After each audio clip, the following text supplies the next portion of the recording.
हाँ जी, कैसे हैं आप सब?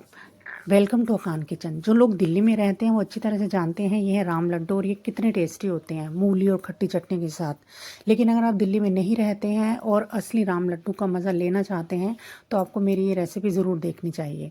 सबसे पहले मैंने यहाँ पर लिया है 1.5 कप चना दाल का, और उसके बाद लिया है आधा कप मूँग दाल, और 2 से 3 चम्मच लिए हैं उड़द दाल के।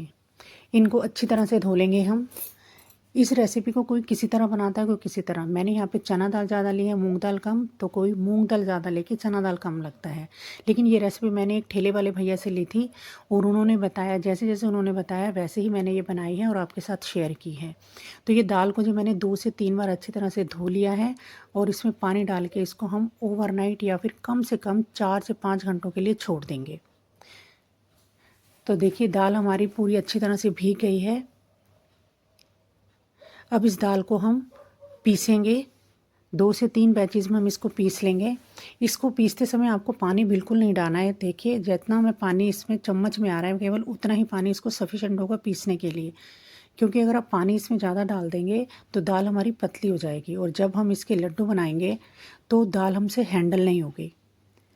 और जब आपने दाल पीसनी है तो इसको फाइन पेस्ट नहीं बनाना है, इसको थोड़ा सा दरदरा रखना है।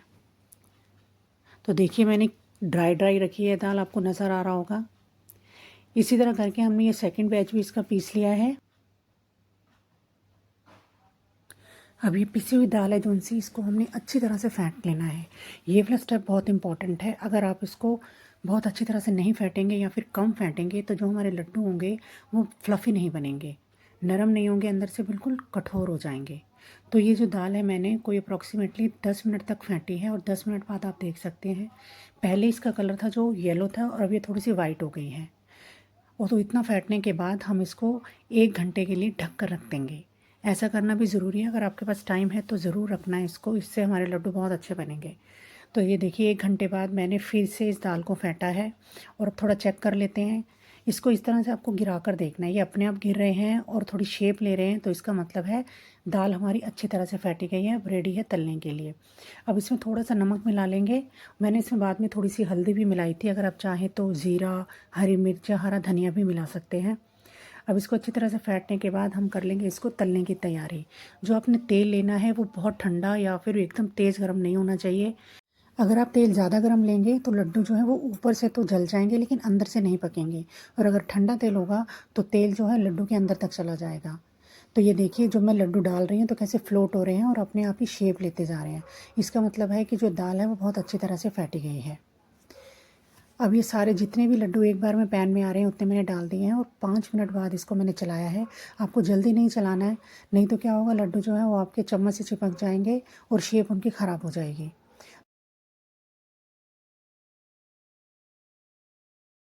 और ये देखिए यहाँ पर 6 से 7 मिनट के बाद हमारे जो लड्डू हैं बनकर तैयार हो गए हैं। इनके कलर से आपको पता चल सकता है थोड़ा सा डार्क येलो हो गया है। तो अब इसको निचोड़ निचोड़ कर हम सभी लड्डुओं को निकाल लेंगे। यहाँ प्लेट में मैंने 2 से 3 नैपकिन पेपर बिछाए हैं। ऐसा करने से क्या होगा, जो एक्स्ट्रा तेल है वो हमारा सारा नैपकिन में आ जाएगा। तो सारे लड्डू इस तरह से मैंने तल लेने हैं।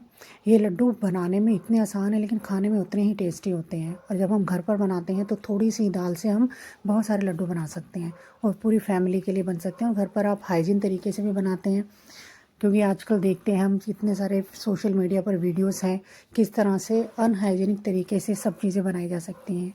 तो आपको सारी चीज़ें अगर अपने घर वालों को टेस्ट करानी है तो आपको ज़रूर सीख कर बनानी चाहिए।